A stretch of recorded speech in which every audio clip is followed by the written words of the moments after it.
Скопје наскоро треба да ги добие најавените 100 нови еколошки автобуси, најави градоначалникот Орце Ѓоргиевски. Според него, паралелно се интензивираат и активностите за реализација на проектот за брз автобуски превоз, БРТ, кој подолг временски период беше во застој.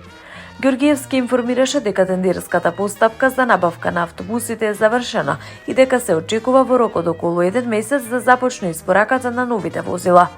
Станува збор за 100 електрични еколошки автобуси кои ќе бидат пуштени во употреба на линиите на градскиот превоз. Очекуваме дека за приближно 1 месец ќе започне снабдувањето со 100 нови автобуси, што ќе ги добие градот Скопје. Ќе пуштиме во употреба 100 нови еколошки електрични автобуси кои ќе циркулираат по линиите на градот, вели Ѓоргиевски. Тој додаде дека со новите автобуси се очекува значително подобрување на јавниот превоз и надминување на дел од проблемите со функционирањето на градскиот сообраќај и јавниот транспорт.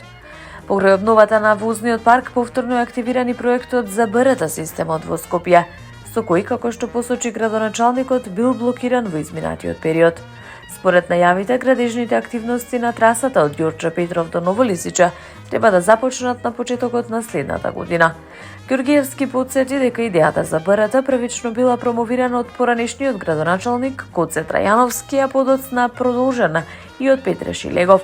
Според него, проектот бил целосно запрен за време на мандатот на Данила Арсовска, но сега повторно влегува во прогресивна фаза. Освен основната траса од Ѓорче Петров до Ново Лисиче, градските власти веќе подготвуваат документација и за идно проширување на БРТ системот кон населбите Бутел и Драчево.